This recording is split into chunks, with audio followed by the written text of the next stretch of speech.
Bien, vamos a ver el tema siguiente, que es modelado de sistema. Lo que intentamos aprender acá, a comprender, es a ver los distintos tipos de modelado de sistemas.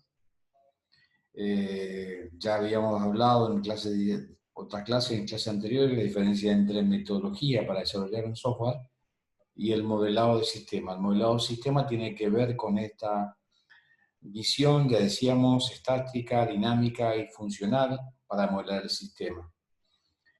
En la actualidad existen distintas alternativas para modelar un sistema, pero quiero que insistan en esta apreciación. No estamos aplicando una metodología para desarrollar software, sino estamos viendo las distintas perspectivas en las cuales podemos modelar el sistema. Sabemos que los requerimientos del usuario deberán redactarse de una manera natural, o pueden ser también de alguna forma formal. O también otra alternativa es construir modelos a partir de distintos tipos de diagramas. Bueno, justamente a partir de los requerimientos que fuimos deduciendo en una etapa previa con cualquier tipo de estrategias, construimos nuestro modelado desde las perspectivas ya sea estática, dinámica o funcional, básicamente o en esencia. Podrán usarse modelos en el proceso de análisis para comprender mejor el desarrollo del sistema que queremos desarrollar. ¿Cuáles son las distintas perspectivas, los distintos aspectos para el modelado de sistemas? Decíamos básicamente tres en esencia: la funcional, la estática y la dinámica. La funcional tiene que ver modelar el sistema desde el punto de la perspectiva de sus funciones. La dinámica tendrá que ver desde la perspectiva del comportamiento de las estructuras, y la estática es justamente modelar desde el punto de vista de sus estructuras. Hoy en la actualidad, varios actores de la ingeniería del software nos presentan alternativas que son híbridas, que de alguna manera mezclan distintos tipos de aspectos.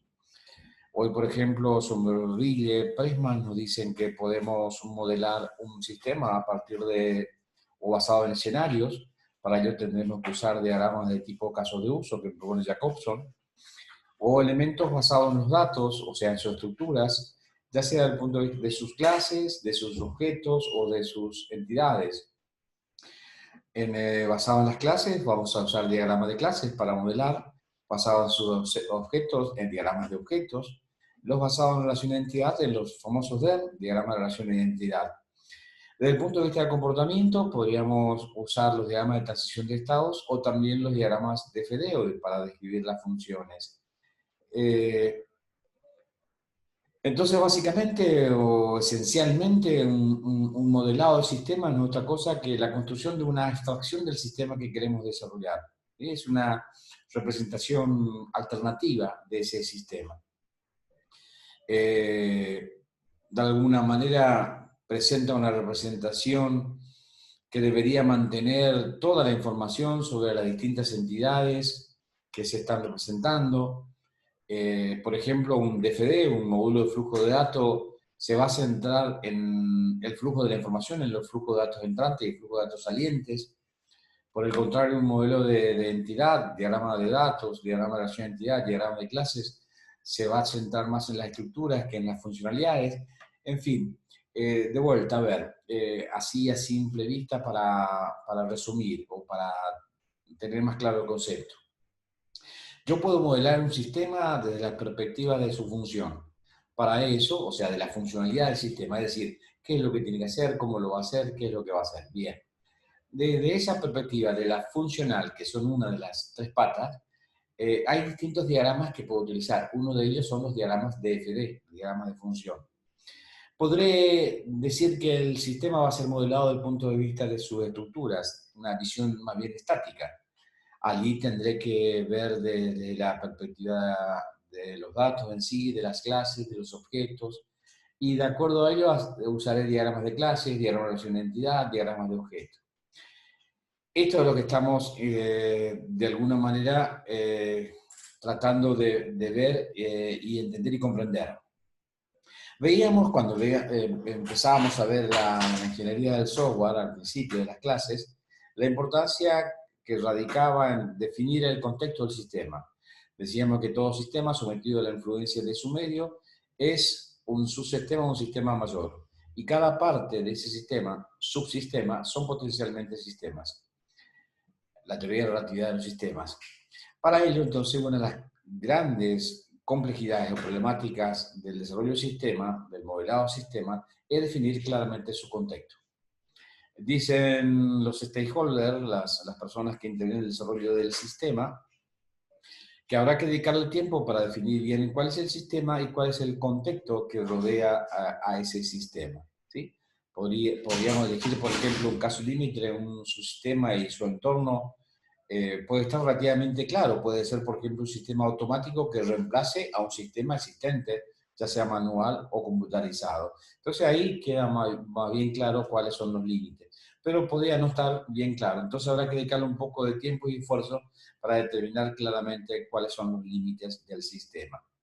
Entonces, el modelo de contexto no es otra cosa que una definición del límite del sistema.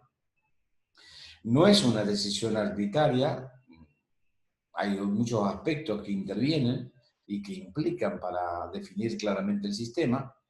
Y una vez que se han tomado algunas decisiones sobre los límites del sistema, parte de la actividad del análisis de la definición de este contexto y de la dependencia que el sistema tiene sobre su entorno. Normalmente la producción de un modelo arquitectónico sencillo es el primer paso en toda la actividad. Acá esta plantilla nos muestra un ejemplo de un sistema de un cajero automático y nos presenta en imagen los distintos límites del sistema, es decir, el contexto de quienes interactúan con el sistema del cajero automático. Vemos que hay un sistema de mantenimiento, que habrá un sistema auxiliar de la sucursal, que habrá un sistema de datos de las cuentas, en fin. Todos estos otros sistemas son sistemas que de alguna manera interactúan, están en el contexto con el sistema en cuestión. Nuestro sistema en particular, en este ejemplo, es el sistema del cajero automático. Entonces, el modelo de contexto basa fundamentalmente en definir claramente cuál es el sistema que tenemos que construir. El modelo de comportamiento ya refiere a, como su nombre lo indica, al comportamiento en sí mismo del sistema. Voy a usar diagramas como por ejemplo DFD o diagramas de transición de estados. Por ejemplo, el flujo de datos puede ser todo lo que necesite para representar el comportamiento, pero también puedo agregarle un diagrama de transición de estado. Esto ya quedará en decisión del ingeniero de sistema. Por allí puede plantearse que necesitemos construir un sistema en tiempo real, y estos, los sistemas en tiempo real, a menudo están dirigidos por eventos, entonces bastará con hacer un diagrama de transición de estado y no dedicarle tiempo a hacer un diagrama de flujo de datos. El modelo de orientado al flujo de datos o datos función, lo que hace representa de alguna manera cuáles de las entradas que ingresan e interactúan en el sistema pasan a ser salidas del mismo. ¿Sí? Estos diagramas, los diagramas de flujo de datos, son muy valiosos debido a todo lo que realizan, son un seguimiento y documentan muy bien al sistema en sí mismo. Tienen la ventaja de que, a diferencia de otras relaciones de modelado, son muy sencillos y muy intuitivos para poder hacerlos. En principio, el desarrollo de modelos tales como modelo de flujo de datos deberían ser un proceso descendente, pero también puede haber procesos ascendentes o también puede haber un enfoque del tipo medio. Esta es una plantilla de ejemplo que nos muestra de alguna manera un ejemplo de flujo de datos, un diagrama de DFD, donde tenemos un detalle de pedido que ingresa a un proceso que es completar el formulario del pedido, luego ese pedido se valida, se registra, se envía el registro al proveedor, se envía el ajuste al presupuesto disponible, y este registro de pedidos se envía a entidades externas, un fichero de despedidos o un fichero de presupuesto. Como salida de información del sistema son los pedidos verificados y firmados, más las notificaciones del pedido. ¿Cuáles son los elementos que intervienen, los componentes que intervienen en el flujo de de datos.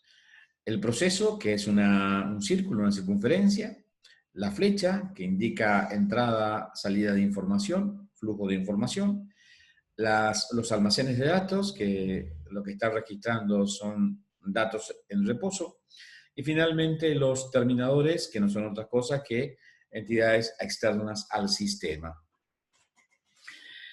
Habrá que tener algún tipo de guía para cuando construimos los DFD. Esa guía prácticamente lo que nos está diciendo es que esos procesos necesitan un nombre, esos nombres no tienen que ser nombres de personas, nombres mnemotécnicos, ni fórmulas matemáticas, ni abreviaturas, más bien tienen que ser una conjunción verbo-objeto.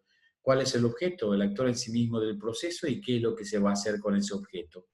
Por ejemplo, si lo que voy a hacer en ese proceso es registrar la factura, un nombre ejemplo para ese proceso sea registración de factura. Evitar utilizar, decíamos, los acrónimos, las abreviaturas, no utilizar nunca abreviaturas que tiendan a la informática, a la programación. Se podrán enumerar los procesos no como una secuencia, sino más bien como una jerarquía en cuanto a la nivelación de los procesos. Los DFD, los diagramas de DFD, serán necesarios redibujarlos toda vez que sean necesarios. Habrá que evitar los diagramas de DFD muy complejos, muy así, muy sucios de alguna manera, habrá que ser bastante limpios, muy claros. Tienen que ser consistentes, es decir, cada proceso que tiene de alguna manera tantas entradas como salidas, si esto se explota a un nivel más abajo, tendrá que respetar esas cantidades de entradas con respecto a esa cantidad de salidas. Los DFD por niveles no es otra cosa que decíamos un proceso en un momento determinado para la comprensión del analista, va a explotar ese proceso en actividades partidas, diríamos. Por ejemplo, yo puedo decir que un proceso sea pedir y registrar al paciente, un solo proceso, y veo que en el análisis es necesario partir esa burbuja en dos. Una que va a ser pedir y otra que va a ser registrar. Pedir los datos y otro registrar los datos. Ese explotar de burbuja de uno a otro va a tener que ser de alguna manera, respetar, decíamos, consistente, respetando la entrada y respetando las salidas, y respetando también de alguna manera el número de nivel que debe tener cada burbuja.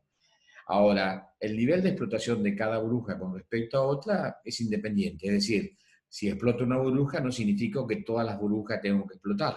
Se explotan las burbujas simplemente a nivel de comprensión, ¿sí? Hasta lograr una burbuja que se conoce como burbuja atómica, es decir, que no es necesario que explote más para conocimiento o comprensión de lo que se realiza en ese proceso. ¿Deberán partirse todas las partes del sistema? Decíamos que no es necesario. Son de alguna manera son independientes la explotación de cada burbuja. Cómo se muestran los niveles de usuario, las explotaciones, y se muestran debido a las consistencias, respetando la cantidad de entradas y cantidad de salidas en cada uno de los burbujas hacia abajo. Siendo consistentes se asegura este nivel de DFD. ¿Cómo se muestran los almacenes en los diversos niveles? Normalmente los que muestran los almacenes, o sea, los datos en reposo, son las burbujas atómicas, aquellas que están por debajo de toda explotación, aquellas que ya no explotan más, porque es irrisorio colocar la descripción de un almacén en una burbuja que va a ser explotada. Entonces los almacenes normalmente se colocan en las burbujas atómicas. Ya vamos a ver un ejemplo de esto para mayor comprensión. Bueno, ¿cuáles son las herramientas como para definir el diagrama de contexto? Básicamente son tres. La declaración de propósito, el diagrama de contexto en sí y la lista de acontecimientos. ¿Qué son cada una de ellas? La declaración de propósito no es otra cosa que una declaración textual, breve, concisa, sencilla, de cuál es el propósito del sistema, ¿sí? Tiene más bien un tipo dirigido a una administración superior, ejecutiva, y algunas analistas sugieren que la declaración de propósito también debe incluir de alguna manera un resumen de beneficios tangibles y cuantificables en relación costo-beneficios. El diagrama de contexto entonces va a enfatizar las siguientes características. Las personas o organizaciones externas o sistemas externos se le conocen como terminadores, ¿sí? Acá, por ejemplo, en esta gráfica, el locatario es un terminador externo, el locador es otro terminador externo. Esto es un sistema de inmobiliaria. Decimos, el locatario lo que hace es pedido de un inmueble, la inmobiliaria lo que da es el inmueble otorgado. Hacia el locador, el sistema le provee un pedido recepcionado y el locador entrega el inmueble ofertado. Los datos que se reciben del mundo exterior a través de los flujos, las flechas, y en esencia entonces son los datos que el sistema produce y que se envían al mundo exterior. Los almacenes, decíamos, de los datos que el sistema comparte con los terminadores van a estar dentro del sistema. La frontera entre el sistema y el resto del mundo es lo que de alguna manera enfatiza los diagramas de contextos. ¿Qué son las listas de acontecimientos? Es un listado sencillo de acontecimientos que ocurren en el ambiente del sistema a los cuales el sistema debe proveer algún tipo de respuesta. Por ejemplo, si yo voy a pedir un carnet o quiero renovar un carnet de automotor y voy a la municipalidad a renovar dicho cartel, yo lo que voy a hacer es llenar una proforma de solicitud de la renovación del carnet. A continuación, el que esté encargado de recibirme la proforma, y si se ejecuta ya el pedido, me pedirá otra información asociada para que el proceso de alguna manera se inicie y empiece. El acontecimiento en sí mismo es uno solo, que es el pedido de renovación del carnet. Sin embargo, ingresa otro tipo de información al sistema, como por ejemplo, a lo mejor DNI, apellido y nombre, domicilio, etc. Forma flujo de información también entrante, pero que no son acontecimientos. El único acontecimiento al cual el sistema tiene que dar respuesta, en este caso particular, es el pedido de renovación de carnet. La lista de acontecimientos entonces debe incluir no solo las interacciones normales entre sistemas y sus terminadores, sino también situaciones que fallan. ¿Cuántos tipos de flujo de información encontramos en estos acontecimientos? Los flujos de información, un flujo temporal, por ejemplo, si en un sistema hay una solicitud de backup de información cada 24 horas, ese es un flujo de tipo temporal. También están los flujos de control, un chequeo de información en forma automática, son ejemplos de flujos de control. Entonces, el sistema va a necesitar que cada flujo de entrada al diagrama de contexto para reconocer que lo que ha ocurrido un acontecimiento. Debe necesitarlo para producir esa respuesta. Cada flujo de salida del sistema va a ser respuesta al acontecimiento solicitado. Cada acontecimiento no temporal de la lista de acontecimientos debe tener entradas a partir de las cuales el sistema puede detectarlo. Finalmente, cada acontecimiento debe producir salidas inmediatas como respuestas o bien almacenarle en algún tipo de almacén de datos para luego ser salidas determinadas o preestablecidas, o deberá ocasionar algún tipo de cambio de estado en todo el sistema. Insisto, no se preocupen, vamos a ver alguna práctica más clara, más comprensiva de esta herramienta. Para hacer el DFD, diríamos, existen tres tipos de enfoque: el enfoque descendente o clásico, el enfoque ascendente y el enfoque medio. Prácticamente y básicamente la cosa es muy sencilla. El enfoque descendente es, a partir del diagrama de contexto, vamos explotando las burbujas hacia abajo hasta llegar a un grado de detalle de las burbujas atómicas. El enfoque ascendente es el inverso. Partimos de las burbujas atómicas, es decir, vemos en detalle cómo se realizan cada una de las actividades y qué burbuja las realiza, y luego vamos subiendo, valga la expresión, hacia arriba, enfoque ascendente, hasta llegar al diagrama de contexto. Existe un enfoque medio. Bueno, antes de hablar del enfoque medio, decimos algunas ventajas y desventajas rápidamente de los dos enfoques, el clásico descendente y el ascendente. El enfoque clásico, por ahí los problemas que presenta, la desventaja, es la parálisis del análisis. Es muy complejo, muy difícil, a partir de un sistema, de la deducción de requisitos, de la estrategia que haya aplicado para recolectar información, es muy difícil determinar o definir cuál es el diagrama de contexto para partir de allí hacia abajo. Luego está el fenómeno de X cantidad de analistas, es decir, la consultora, el equipo desarrollador son 10 analistas. El primer problema que tenemos es que tenemos un sistema determinado y dividimos el sistema en 10 partes, le damos una de las partes a cada analista, ¿sí? Hacemos una partición física arbitraria de alguna manera.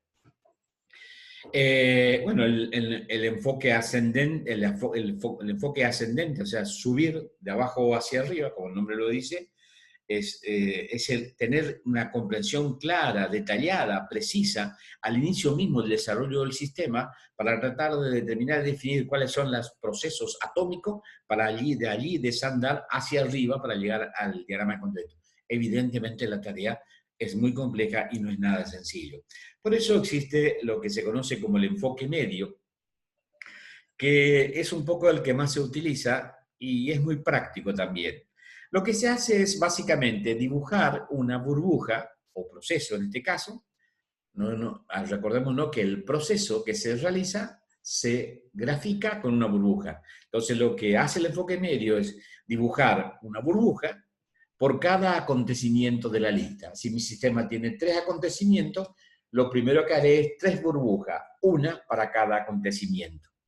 La burbuja en cuestión se nombra con la respuesta del acontecimiento que sucede. Por ejemplo, realizar un pago, una de las burbujas, ¿cómo se va a llamar la burbuja? Cobro del pago. Se dibujan las entradas y salidas propiamente de cada uno de los acontecimientos, cada proceso, o sea, las salidas que dan respuesta a las distintas entradas, y se hace el borrador de estos distintos DFD. Decíamos 3 burbujas, 3 procesos, cada una con sus entradas y con sus salidas. Si tienen almacenes, también cada una de ellas se dibujan los almacenes. Luego, el paso posterior sería unir estas 3 burbujas a través de los almacenes. Y de esa manera vamos a tener un diagrama completo de proceso. Por supuesto, después si es necesario, vamos explotando cada una de las burbujas que son necesarias de explotar para mayor comprensión. La otra mirada es modelar el sistema desde el punto de vista de su comportamiento, que usábamos un diagrama de IFD, también usábamos un diagrama de transición de estado. Los diagramas de transición de estado son básicamente los que describen cómo responde un sistema a los distintos comportamientos, internos o externos, eventos, cosas que suceden. No muestra flujo de datos dentro del sistema.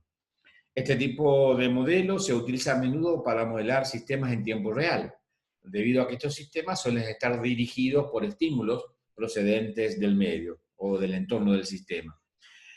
Se utilizan, bueno, estamos viendo que estamos utilizando muchos los diagramas propuestos por el lenguaje de modelado unificado. Esta es una gráfica de un diagrama de transición de estado. Vemos 2 en la plantilla, una a la derecha, otra a la izquierda. Esta es muy sencilla. Tiene una diadema inicial, luego ocurre un evento, se acelera, ocurre un evento, se eleva, ocurre un evento, desciende, ocurre un evento, desacelera, ocurre un evento, termina.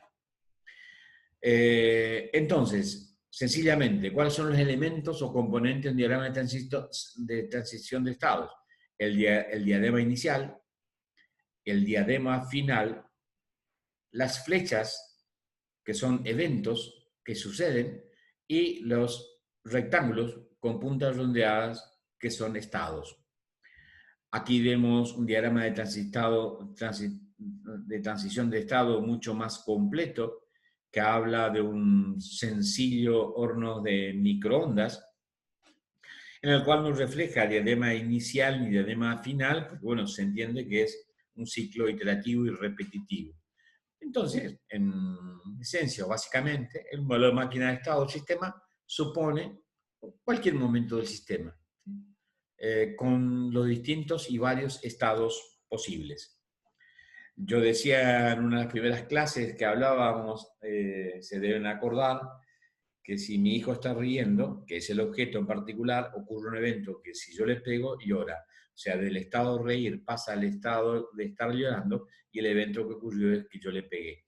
Eso es un diagrama de transición de estado. Lo que hace es modelos estados que ocurren durante el sistema.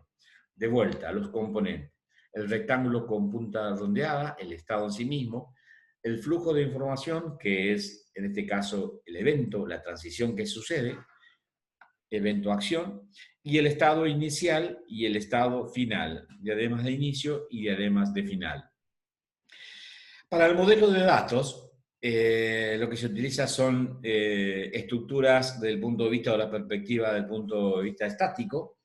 Se usan diagramas de clase, diagramas de entidad de relación, diagramas de modelos de objetos, y lo que estamos modelando es la estructura en sí misma. Empecemos con el diagrama de relación de identidad, los DER. Puede interesarnos definir las estructuras y sus relaciones. Por ejemplo, el simple y sencillo hecho de comprar mercadería. El cliente compra mercadería. El cliente es el objeto, la mercadería es el objeto, y hay una relación, una asociación, una relación de asociación entre el cliente y la mercadería, que es comprar. Eso se grafica a través de los diagramas de relación entidad. En este caso vemos en la gráfica un locador alquila al locatario, o el locatario alquila las propiedades del locador. ¿Por qué las estructuras de declaraciones pueden ser tan complejas que sea necesario examinarlas con más grado de detalle? Insisto, de vuelta del tema, no desenfoquen la vista del tema que estamos tratando, el modelado del sistema. Desde la perspectiva de las estructuras, de lo que estamos modelando son los datos, que podamos usar diagramas de clases, diagramas de objetos, diagramas de relaciones de entidad. Enfatiza las relaciones que existen entre los distintos almacenes de los DFD. Ahí ya vemos un punto de comparación entre un DFD y un DER. En el DFD usábamos almacenes para contener datos en reposos. En los diagramas de relación de entidad asociamos entidades a través de relaciones. Esas entidades son los almacenes de los DFD. Los diagramas de clase ya es otro tipo de diagrama, a esencia misma también de los DER, hacen exactamente lo mismo, asocian entidades. En este caso, las entidades van a ser clases. Entonces, lo que voy a tener son asociaciones de clases, ¿sí? Y lo que están describiendo es la estructura estática de un sistema. Usa básicamente los componentes de la caja rectangular, donde está dividido normalmente en tres partes, una primera parte para el nombre del objeto, otra parte por los atributos y la tercera parte que acá no está descrita, que es para las distintas operaciones que realiza cada clase. En este caso vemos un diagrama de clases donde vemos claramente que el comprador, de abajo hacia arriba, el comprador realiza varios pedidos. Estos pedidos generan de una manera una entrega de los artículos. Estos artículos están publicados en distintas fuentes, son pagados. Estos artículos, se trata de libros, en este caso, derechos del autor, y en un momento determinado estas fuentes son originarias en un país determinado. Acá lo que estamos asociando con las flechas son distintas clases. Por ejemplo, la clase pedido con la clase artículo. La relación en este caso es de entrega, ¿sí? Entonces, las clases se representan con rectángulos divididos en tres partes. En la primera parte el nombre de la clase, en la segunda parte los atributos, en la tercera parte las operaciones. Acá tenemos un ejemplo. La clase aviones, los atributos como modelo, cantidad, velocidad, carga útil, y las distintas operaciones del objeto avión: acelerar, elevarse, girar, etc. Las asociaciones son las que se representan a través de las flechas. El nombre de la asociación va por encima de la línea representada, en este caso nombre. Puede tener una flecha que me determina la dirección de la asociación, puede no tenerla. Al no tenerla me dice que la relación es bidireccional, o sea, se direcciona para ambas partes. También puedo colocar roles. Fíjate acá en el ejemplo 3, la clase A con rol 1, la clase B con rol 2, asociados para un tipo de relación. Estos son roles que tienen cada una de las clases, ¿sí? También se los puede definir o se los puede especificar. Y también puedo especificar algún tipo de calificador, ¿sí? Para hacer la relación más específica. En este caso, por ejemplo, si yo tengo que un directorio tiene varios archivos, o qué sé yo, un grupo de personas accede a varias carpetas y en las carpetas tenemos varios archivos, yo dándole la carpeta y dándole el tipo de archivo, convierto esta relación de uno a muchos a uno a uno. Vamos a ver ejemplos, quédense tranquilos. Y entiendo y supongo que esto está marcando bastante ya por programación orientada a objetos. La multiplicidad, la que manejamos internamente, son las que ustedes usan en cualquier libro de texto, pero por ahí la que más está estandarizada es la que identifica el 1, que es no más de 1, el 0 a 1, 0 a 1, el asterisco, que son muchos, el 0 asterisco es 0 o muchos, el 1 asterisco es 1 a muchos. Esto que está acá abajo es lo que se conoce como acción tripartita. Vemos que la clase A está asociada con la clase B y acá hay un error tipográfico de una clase C. Las tres clases están asociadas de alguna manera en forma tripartita, es una asociación triaria. Lo que me lleva a deducir que puede haber asociaciones n-arias. La agregación es un tipo de relación, ¿sí? Ya veamos la relación de asociación. El cliente compra mercadería. El comprar es una asociación del tipo sencilla, simple. Pero también hay relación del tipo agregación, ¿sí? La agregación lo que hace es un rol más importante, donde me está determinando que esta clase de acá abajo es parte de este todo, ¿sí? Y hay la diadema que identifica la agregación es el rombo, que puede estar sombreado o no. Si está sombreado es porque es completa la agregación y si está en blanco es porque puedo agregar más componentes para lograr el todo.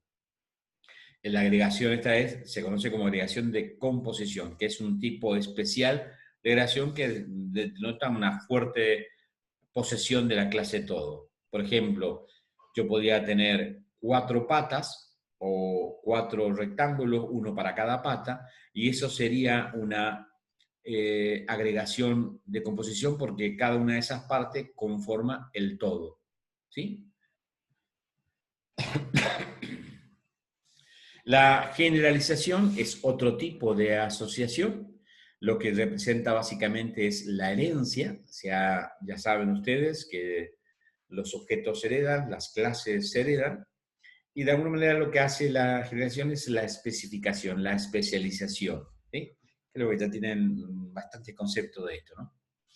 El diagrama de objetos, lo mismo que el diagrama de clases. La diferencia está en que el nombre está subrayado con línea, de alguna manera para determinar el objeto en sí mismo. Una clase podría ser automóviles, mi automóviles es objeto de la clase automóvil. Los nombres del objeto van con subrayado y está dividido normalmente en dos, el nombre del objeto y los atributos. El modelo basado en escenario no es otra cosa, ya veíamos los casos de uso, los llamamos casos de uso, usarlos como herramientas para deducir información. Los diagramas de caso de uso, cuando presentamos como herramientas para deducir información, decíamos que se utilizan en el modelado del sistema, fundamentalmente en los modelos basados en escenario, ¿sí? Ya sabemos lo que son los casos de uso, donde los componentes son el actor, el caso de uso, que es la elipse, los flujos entrantes y los flujos salientes, y el rectángulo que indica todo el sistema. Los casos de uso es una descripción de las acciones de un sistema determinado, ¿sí? Es una herramienta valiosa que me permite interactuar con los clientes, usuarios y los desarrolladores. Fundamentalmente, o en esencia, o básicamente lo que modelan son la funcionalidad del sistema usando los distintos actores y casos de uso. Bueno, los componentes, como decíamos, la elipse, que es el proceso, el actor, bueno, y la unión de estos actores con las burbujas, que son las elipses, que me determinan a un tipo de asociación. Las relaciones, bueno, son de asociación simple, de asociación de generalización, y como saben, se acuerdan de inclusión y de extensión. Los diagramas de actividades lo que hacen son representar el estado de una ejecución determinada del mecanismo bajo una forma de un desarrollo de las etapas agrupadas en ramas que se realizan en forma paralela, ¿sí? O sea, yo puedo representar distintos casos de usos más complejos, y bueno, para hacerlos más sencillos, más entendible, uso distintos diagramas de comportamientos, y puedo utilizar también distintos diagramas de actividad que de alguna manera me están demostrando cómo se realizan esas actividades. La actividad es un flujo, igual que el diagrama de flujo que ustedes conocen. Bueno, tenemos el proceso que determina la actividad en sí misma, en este caso la actividad, no es el proceso, rectángulos con puntas redondeadas, y las flechas que van determinando de alguna manera la unión o asociación o relación entre las distintas actividades. Como vemos acá, la actividad se está asociando a un objeto determinado. Van a tener diademas de inicio, de estado inicial, y diademas de estado final, ¿sí? Acá tenemos un ejemplito muy sencillo de una actividad con una bifurcación para hacer otra actividad o para hacer otra actividad. Las líneas paralelas o sincronizadas están indicando el paralelismo de las actividades que están dentro de la línea, es decir, se ejecutan concurrentemente o simultáneamente. Luego tengo diagramas de actividades que me pueden permitir de alguna manera marcar las responsabilidades de los distintos actores. O sea, yo colocando los actores acá arriba, marco 1, marco 2, determino las actividades, quién las realiza y en qué orden, en qué secuencia. Acá vemos más claramente, tenemos un diagrama de actividad donde empieza, encuentro una medida determinada, donde tengo una decisión de poner café en filtro, agregar agua al depósito y consignar tazas, o sea, 3 actividades que se realizan en forma simultánea. Luego de poner el café en el filtro, pongo filtro en la máquina, ambas se unen para para encender la máquina y para preparar el café. El café se vuelca a las tazas y vierto el café. Presento la bebida. Si no hay café, bueno, decido, si no, hago la lista en la cola y finalmente termino. O sea, una vez que está vertido el café en la taza y está presentada la bebida, termino. En este caso, si voy por acá, si no hay café, no tomo la decisión de no hacerlo. En este caso, no hay ningún tipo de café. Esto es para marcar los marcos de responsabilidades. Decíamos, tengo los distintos actores, vendedor, consultor, técnico, y acá en cada uno de los estratos, ya sea del vendedor, consultor, técnico, voy desarrollando las actividades. ¿Quién realiza cada cual o qué actividad realiza cada uno de ellos? Los diagramas de secuencias y de objetos representan información más bien estática. Los objetos, más allá que el sistema sea funcional y yo desde el punto de vista funcional tengo objetos que interactúan entre sí, bueno, lo que presentan los diagramas de secuencia son básicamente la interacción de esos objetos. El diagrama que se utiliza, bueno, es un diagrama presentado por UML, se conoce como diagrama de secuencia. Esto que está acá presenta una secuencia de interacción de los objetos de un lavarropa. Los objetos son la manguera, el tambor y el drenaje. Y en secuencia, de arriba hacia abajo, en esta línea discontinua, va representando cómo se asocian e interactúan cada uno de estos objetos. Por ejemplo, la manguera abastece de agua al tambor, el tambor centrifuga, permanece inmóvil, se detiene, vuelve a reabastecer de agua, se detiene, vuelve a reabastecer de agua. En un momento determinado, el tambor vacía el agua con agua jabonosa en el drenaje. ¿Sí? El rol de clases que se colocan en los diagramas de secuencia se describe de manera en que un objeto se va a comportar con el contexto. O sea, yo le puedo agregar un objeto con un nombre determinado y lo que voy asociando son esos objetos con los distintos diagramas de secuencia, que no son otra cosa que activaciones. Los cuadros de activación van a representar el tiempo que un objeto necesita para completar la tarea. Por allí el grosor entre una y otra actividad. Los mensajes son flechas que pueden ser sincrónicas, simples, asincrónicas, que pueden ser rechazadas o que tienen que cumplir un tiempo determinado. Insisto, lo que estamos haciendo es presentando varios diagramas en distintas perspectivas de modelado que vamos a ir aprendiendo su uso a lo largo de las siguientes clases. No se preocupen y no se desesperen. Las líneas de vida que muestran desde la aparición del objeto hasta el final son las líneas verticales, son discontinuas, indican la vida del objeto durante el tiempo.